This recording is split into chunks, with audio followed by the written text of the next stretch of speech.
je vais donc me tourner vers le professeur Casimir, qui est le président de l'Académie royale de médecine de Belgique. Et c'est la fascination d'un célèbre auteur belge pour la médecine que va nous aider à décrypter l'orateur qui va suivre. Une conférence basée sur les romans et sur une correspondance également entretenue avec Georges Simenon, avec en point d'orgue la révélation d'un secret. Merci beaucoup. Donc, j'ai le plaisir de présenter le professeur Lefebvre, qui était président de la World Diabetes Foundation de 2002 à 2014, professeur émérite de l'Université de Liège. Il en fut président du département de médecine. Il a dirigé le laboratoire des hormones pancréatiques et au CHU de Liège le service de diabétologie, nutrition et maladies métaboliques. Il a particulièrement étudié le rôle du glucagon dans le diabète. Il fut président de notre Académie de médecine et membre associé étranger de l'Académie nationale de médecine de France et fellow du Royal College of Physicians. Il eut le prix Claude Bernard de l'European Association for the Study of Diabetes, le prix Langerhans, le Banting Award et bien d'autres prix. Il est aussi docteur honoris causa d'un grand nombre d'universités, dont l'Université du Badajoz, de Laval, d'Helsinki, de Paris 6, de Cluj, d'Athènes, de Clermont-Ferrand. C'est dire si notre orateur a un curriculum vitae médical éblouissant. Il va nous parler de la médecine dans l'œuvre de Georges Simenon et surtout des médecins très nombreux qui y sont décrits. Son exposé s'intitule « La médecine et les médecins dans l'œuvre de Georges Simenon ». Professeur Lefebvre, vous avez la parole.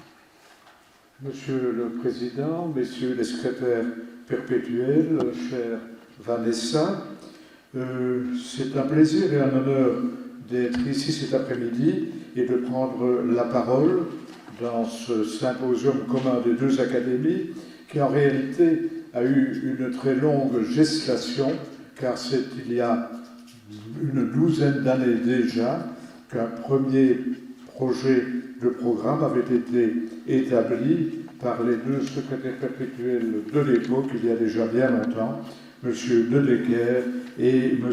Janos Fruling. Il me semble un peu périlleux de parler de Simenon devant les membres d'une compagnie où nombreux sont ceux qui, mieux que moi, pourraient parler de leur illustre confrère, puisqu'il en était membre. Je pense tout particulièrement à M. Baronian, que nous allons entendre tout à l'heure, qui a publié de nombreuses études sur Simenon, qui a créé et présidé le Cercle des Amis de Simenon, qui a lancé les cahiers Simenon. Je pense à Mme Bajomé, présidente d'études du Centre Georges Simenon et du Fonds Simenon à l'Université de Liège, et qui a lancé la collection Traces et écrit le magnifique ouvrage Simenon, une légende au XXe siècle. Et je songe aussi à ceux qui nous ont quittés, comme Maurice Piron ou Claudine Gautomerche, sur lesquels je reviendrai dans ce petit exposé. Ainsi donc, je voudrais vous parler cet après-midi de la médecine et des médecins dans l'œuvre de Georges Simenon. Mon intérêt pour Simenon remonte à déjà pas mal d'années, et pour commencer, je voudrais vous rappeler, selon l'analyse faite par Mme Swings, les principales étapes de la vie, de la carrière de Georges Simenon, né à Liège le 12 ou le 13 février, et équivoque là-bas. Sa mère ne voulait pas qu'on le déclare né un vendredi 13, donc on l'a déclaré né un 12. Sa jeunesse à Liège en Outremeuse, journaliste à la Gazette de Liège, les années 20, Paris, les années d'apprentissage, d'innombrables contes et romans populaires publiés sous d'innombrables pseudonymes, les années 31-45, Paris, la France, la célébrité, le lancement des Maigret, pour des raisons que nous ne discuterons pas ici, départ vers l'Amérique après la guerre en 1945. Il est un écrivain mondialement connu. Il revient en Belgique en 1951 pour être reçu dans votre Académie royale de langue et de littérature française le 10 septembre 1951. Il rentre en Europe, c'est la consécration, et depuis 1972, il est en retraite, mais il poursuit à publier régulièrement des ouvrages de dictée et un important ouvrage qui s'appelle Les Mémoires intimes. Nous y reviendrons dans un instant. Il décède à Lausanne à l'âge de 86 ans. Ma première rencontre avec Georges Simenon a eu lieu en 1951, lorsqu'il était rentré en Belgique précisément pour être reçu dans votre académie. Et vous voyez dans cet ouvrage défraîchi qu'il m'avait dédicacé un ouvrage. À l'époque, j'avais 15 ou 16 ans, j'étais déjà intéressé par Simenon. Plus tard, Georges Sigaud a publié à Lausanne les œuvres complètes. Je dirais dans un moment ce qu'il faut entendre par œuvre complète, mais à cet instant, j'ai commencé à recevoir tous les mois un volume dans lequel il y avait 2 ou 3, parfois 4 romans de Simenon, du type Maigret ou d'autres romans. Et petit à petit, j'ai pu ainsi me faire une idée de l'œuvre complète de Georges Simenon. Et j'avais été frappé par le nombre de médecins qui figurent dans l'œuvre de Simenon. Dans termes médicaux, on parle d'une haute prévalence des médecins dans l'œuvre de Simenon.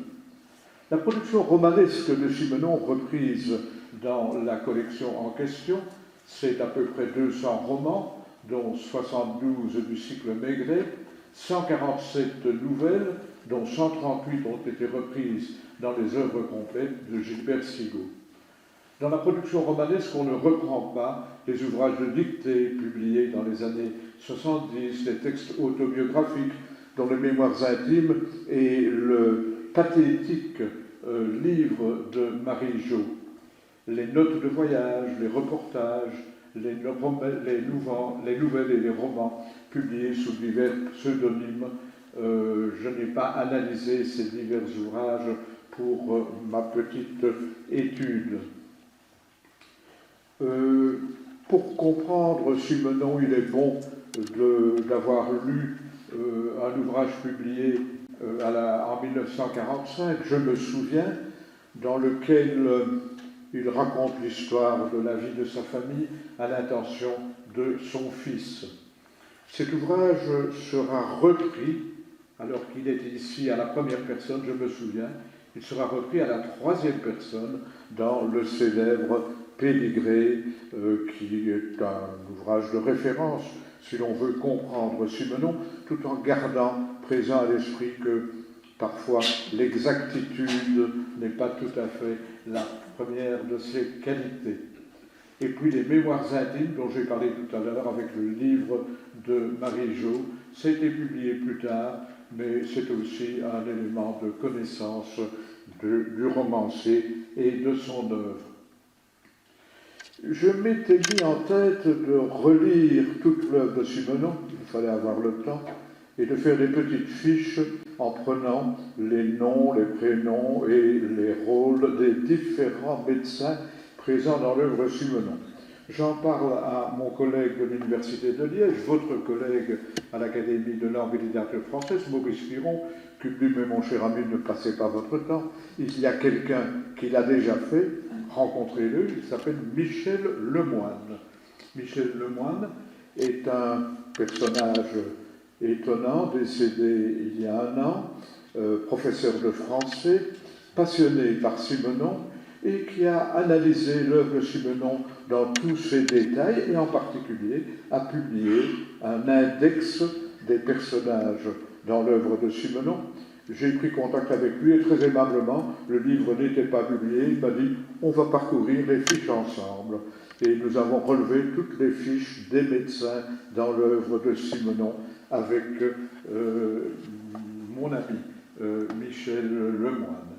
Et mon impression était bien exacte. Ils sont nombreux, les médecins, dans l'œuvre de Simenon. On en a relevé 327 pour une petite centaine d'avocats, de quelques ingénieurs. Là, du côté des étudiants, une beaucoup plus grande prévalence des étudiants en médecine que d'étudiants en droit ou ingénieurs. Et que sont-ils, ces médecins, dans l'œuvre de Simenon? Il y a 201 généralistes, comme vous, Monsieur le Président. il y a 46 médecins spécialistes. Et chose curieuse, il y a 39 grands patrons, des grands maîtres de la médecine, des professeurs de médecine, le plus souvent à Paris, des médecins hospitaliers, des médecins légistes et quelques autres. Le sujet dont je traite brièvement cet après-midi a déjà retenu l'attention de plusieurs autres. Il y a eu des thèses sur les médecins dans l'œuvre de Simenon, et dans les cahiers Simenon publiés par M. Baronian et ses collègues, il y a dans le numéro 24 un volume entier, Petit docteur et grand patron. Et c'est bien exact. Voici quelques personnages dans l'œuvre de Simenon. À 26 reprises, on retrouve un médecin généraliste, le docteur Pardon. C'est l'ami et le confident de Maigret. Monsieur et Madame Pardon se rencontrent avec Monsieur et Madame Maigret, ils dînent ensemble régulièrement, ils font un bon repas, ils boivent une bouteille de vin, et souvent, Maigret échange avec Pardon sur les enquêtes qu'il est en train de réaliser. Il y a un médecin légiste qui s'appelle le docteur Paul, personnage réel. Il a existé, il a d'ailleurs été analysé par M. Baronian dans le petit livre que je vous signalais il y a un instant. Dans ce petit livre, le cahier Simenon numéro 24, un confrère Fauché a classé les médecins en quelques catégories. Il y avait là-bas ceux que Fauché appelait les seigneurs, ceux qu'on pourra appeler les grands patrons. Le professeur Gouin dans Maigret se trompe, le professeur Chabot dans L'ours en peluche, et deux très grands maîtres, Besson d'Argoulet et le professeur Audoir, dans les fameux anneaux de Bicêtre, sur lesquels je viendrai dans un moment. Mais il y a ceux que Fauché a appelés les médecins perdus, Gadel, alcoolique, responsable de la mort de la mère de Maigret en couche, dans les mémoires de Maigret. Le cabinet sordide du docteur Sauvager, dans Le Voyageur de la Toussaint. L'humiliation, l'exclusion sociale, la solitude, la folie naissante du docteur Cupérus, dans L'Assassin. L'amour fou et meurtrier du docteur Alavoine, dans Lettres à mon jugé. Il y en a encore d'autres que je n'ai pas eu le temps de reprendre, mais c'est pour vous en donner quelques exemples.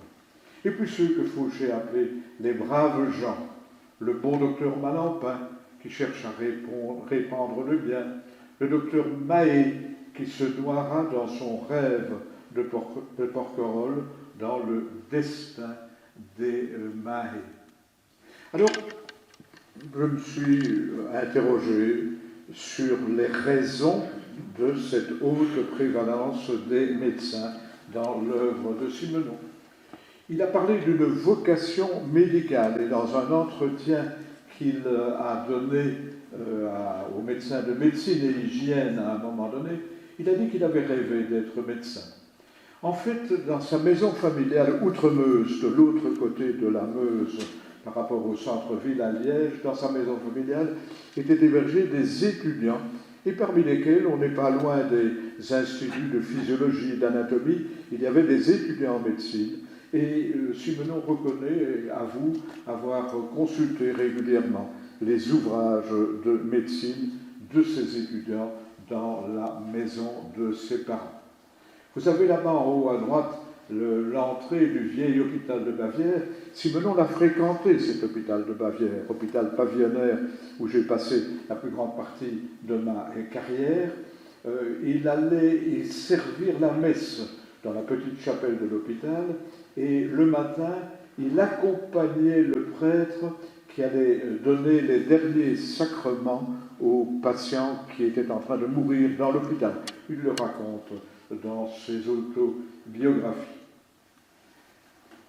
Lorsqu'il a environ 15 ans, une annonce lui est faite par le médecin de famille, le docteur Fischer, qui lui aurait dit « Mon petit Georges, je suis le médecin de ton papa est gravement malade, il souffre du cœur, ton papa ne vivra pas longtemps, et tu ferais mieux de songer à te prendre en charge toi-même et à ne pas envisager de longues études. De fait, le papa de Georges Simenon, Désiré, mourra 1 an et demi plus tard par rapport à l'annonce qu'avait fait le médecin, le docteur Fischer. Pendant la guerre, Simenon est à Fontenay-le-Comte, en Vendée, et un jour, il a une douleur dans la poitrine, il consulte un médecin généraliste, le médecin généraliste lui fait une radioscopie et lui dit « Vous avez un gros cœur, vous n'en avez plus pour longtemps à vivre. » Et c'est là la révélation. Comme mon père, je suis malade du cœur, je vais mourir bientôt. Et il est traumatisé par cette annonce. Il faut reconnaître qu'il y a là-bas des choses un peu étonnantes. On ne diagnostique pas une maladie cardiaque sur une radioscopie. On s'étonne qu'un médecin ait fait semblable annonce. Mais enfin, Simenon, à plusieurs reprises, l'a repris dans ses écrits. Fort de ce diagnostic, lui disant qu'il allait bientôt mourir, il rédige le livre autobiographique « Je me souviens », à l'intention de son fils pour lui raconter la vie de la famille Simenon. Et survient un événement extraordinaire, fin de la guerre, consulte un grand patron parisien, il le décrit. Un grand vieillard à cheveux blancs, très maigre, aux yeux doux, et demeurant dans une rue paisible et patricienne, non loin de la Chambre des députés. Et puis, je vais revenir dans un instant sur cette fréquentation de ce grand patron. Mais il y avait d'autres grands patrons dans l'entourage de Simenon qui expliquent peut-être que des grands patrons des professeurs reviennent souvent dans ses romans. Voici le professeur Lucien Brûle, son cousin germain. Il fut mon maître de clinique médicale à l'hôpital de Bavière à Liège et je lui ai en partie succédé, cousin de Georges Simenon. Un autre est le professeur Fernand Orban, professeur de clinique chirurgicale à l'université de Liège, condisciple de Georges Simenon au collège Saint-Servais. Il avait donc fréquenté des grands patrons très proches de lui et même dans sa jeunesse. Quel est alors celui qui l'a vraiment marqué, le grand patron parisien qui va lui faire douter et abandonner le diagnostic au pronostic catastrophique qu'avait fait le médecin de Fontenay-le-Comte. Simenon n'a jamais révélé le nom de ce médecin. Denise, dans Un oiseau pour le chat, Denise, sa première épouse, une des épouses de Simenon, parle de Le Riche. Le Riche était un chirurgien, il était à Strasbourg, il n'y a aucune raison de penser qu'il ait consulté Le Riche. Dans ses mémoires intimes, Simenon mentionne un dîner à Nantes avec un professeur de neurologie qui lui dit « Mais ne vous tracassez pas tellement pour votre cœur, il faut aller voir un bon cardiologue » et il lui donne le nom d'un grand cardiologue. Je fais de manière un peu plus détaillée la conférence sur le sujet dont je vous parle à l'instant devant des médecins et des collègues internistes français, parmi lesquels se trouvait un ami, Bernard Charbonnel. Il me dit « Mais je connais cette histoire. Le neurologue nantais qui a conseillé Simenon s'appelait Giroir. Et mon papa, me dit mon ami Charbonnel, mon papa, qui était aussi professeur, le professeur Charbonnel, était présent à ce dîner. Et son collègue, le professeur Giroir, confirme qu'il a accompagné Simenon à Paris, que le consultant a rassuré Simenon sur son état de santé, et Simenon a fêté cette nouvelle dans un dîner bien arrosé, où il a invité, tenez-vous bien, Marcel Pagnol, Jean Cocteau et le professeur Giroir, qui très souvent a raconté cette histoire. Bien entendu, on n'oublie pas un dîner où sont simultanément Pagnol, Cocteau et Georges Simenon. Et je peux vous dévoiler le nom de ce consultant. C'est ma petite enquête, le consultant que Simenon n'a jamais dévoilé. Il s'agit du professeur Charles Laubry, qui était un très grand cardiologue, fondateur de la Société de cardiologie, membre de l'Institut, membre et président de l'Académie nationale de médecine, très grand cardiologue, entre autres, cardiologue de Clémenceau et de Fauch. Et c'est ce grand cardiologue, je vous en dévoile le nom, professeur Laubry, qui a dit à Simenon, votre maladie cardiaque n'existe pas, on ne diagnostique pas une maladie cardiaque sur une radioscopie, vous pouvez être rassuré. Il a été rassuré puisqu'il a vécu jusqu'à l'âge de 86 ans. Pour terminer, je vous dirais que pour bien comprendre la médecine et les médecins dans l'œuvre de Georges Simenon, il faut avoir lu et médité le livre Les Anneaux de Bicêtre. L'intrigue, en 2 mots, un dîner au Grand Véfour d'un petit club de gastronomes, parmi lesquels un grand patron de presse qui s'appelle Maugras. Maugras s'effondre lors du dîner au Grand Véfour. Il est transporté à l'hôpital. L'hôpital est l'hôpital neurologique Bicêtre. Il est dans le coma, il a fait une hémiplégie et il reprendra petit à petit connaissance et lors de ce retour à la conscience, il a le sentiment d'anneaux et les anneaux ne sont rien d'autre que la représentation des ondes sonores des cloches d'une église au voisinage de l'hôpital de Bicêtre. Claudine Gautomersch, votre collègue dans l'Académie de langue et littérature française de Belgique, a analysé d'une manière admirable la préparation des anneaux de Bicêtre, tous les détails, et en particulier quand on est à Bicêtre, dans une chambre, est-ce qu'on peut entendre les cloches d'une église? Quand on a fait une hémiplégie, est-ce qu'on a perdu connaissance complètement? Quand on reprend connaissance, quels sont les sentiments que l'on a? Quels sont les sentiments que l'on ressent quand on est guéri d'une hémiplégie, avec ou sans séquelles? Une analyse énorme qui a été faite et le travail que Georges Simenon faisait pour préparer ses romans est absolument extraordinaire. Il est très rare que Simenon dédie ses ouvrages, exception pour les Anneaux de Bicêtre, à tous ceux, professeurs, médecins, infirmières et infirmiers, dans les hôpitaux ou ailleurs, qui s'efforcent de comprendre et de soulager l'aide le plus déconcertant, l'homme malade. Nous y sommes. François Mauriac, ce n'est pas n'importe qui, a dit « Simenon atteint ici à une vérité qu'aucun romancier avant lui n'avait baigné d'une lumière crue et presque insoutenable. » En 1984, Simenon lui-même est atteint d'une maladie neurologique. On en fait le diagnostic.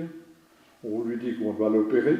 C'était un méningiome, tumeur bénigne des méninges, l'enveloppe qui entoure le cerveau. Il est opéré. Il revient à lui, il guérit, il rentre chez lui. Et c'est à ce moment-là que je me permets de lui écrire. Et je lui écris une petite lettre. Simenon répondait toujours, quand j'étais en vacances à Fontenay-le-Comte, voici une carte postale qui vous rappellera bien des souvenirs. Merci mon cher docteur, vous m'avez fait plaisir. Je lui ai écrit une lettre dans laquelle je lui dis, mais voilà, vous avez fait maintenant, vous qui n'avez jamais vraiment été malade, vous avez fait l'expérience d'une hospitalisation, on vous a opéré, vous avez été en soins intensifs, vous avez perdu connaissance, vous avez repris connaissance, vous avez été dans un hôpital, et est-ce que cela correspond à ce que vous avez imaginé dans le personnage de Maugras, dans les Anneaux de Bicêtre? Et c'est un petit échange de correspondance que voilà, je l'ai publié dans la revue médicale de Liège. J'en ai ici quelques tirages à part, si l'un ou l'autre est intéressé, ils pourront me les demander à la fin de la séance. Mon cher docteur, j'ai un peu honte à vous répondre si tardivement, dit-il le 9 mai 1985. mais ces derniers temps, j'ai été occupé par des affaires importantes à mettre au point.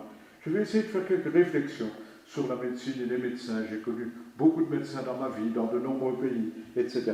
Et il y a là-bas tout un échange qui est bien intéressant. Mais la partie la plus intéressante est après, merci pour les 2 photos que vous m'avez envoyées qui me rappellent d'excellents souvenirs, et le PS. En relisant votre lettre, j'y trouve une question au sujet de mon opération de 1984. Comme vous le savez, on m'a enlevé une tumeur non cancéreuse grosse comme le poing. Ça, c'est vraiment l'exagération de Simenon. Maximum grosse comme une petite mandarine, pas plus loin. Enfin, grosse comme le poing. Celui-ci, le crâne était percé en 5 endroits. C'est ce qu'on appelle un méningiome. C'était ma première expérience d'une opération. J'ai été étonné de ma lucidité dès les soins intensifs. Étonnant qu'il utilise déjà ce vocable tellement fréquent maintenant, les soins intensifs. J'ai été étonné de ma lucidité lors des soins intensifs, de l'importance qu'avait pour moi l'expression du visage et la voix de mes médecins et de mes infirmiers.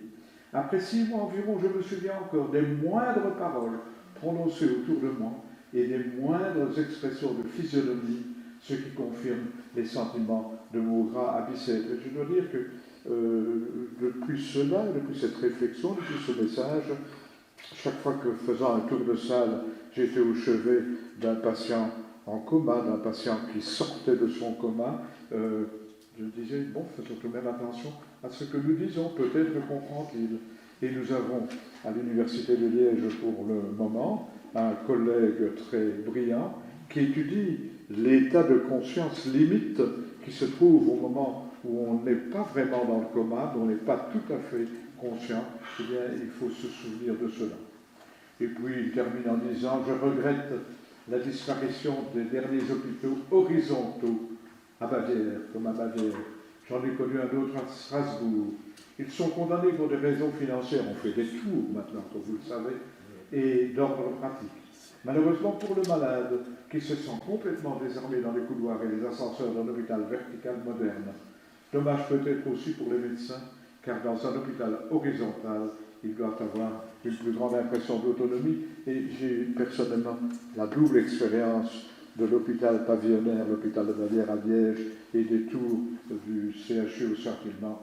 Au point de vue convivialité, Jean-Michel Fredard s'en souviendra, elle était certainement beaucoup plus grande dans l'hôpital horizontal. J'en termine par une photo qui, ici, vous montre en 1976, Georges Simenon coiffé de son chapeau avec sa pipe, et votre collègue de l'Académie royale de langue et de littérature française, Maurice Piron. Maurice Piron avait négocié avec Simenon le retour de toutes les archives de Simenon à l'Université de Liège. C'est là qu'elles se trouvent.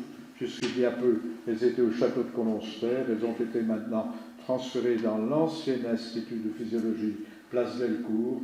Il y a là-bas la totalité des archives de Simenon. Il y a les meubles originaux qui ont été transférés, reconstitution du bureau de Simenon, etc. Si vous passez par Liège, ça vaut la peine de le visiter. Je vous remercie de votre attention.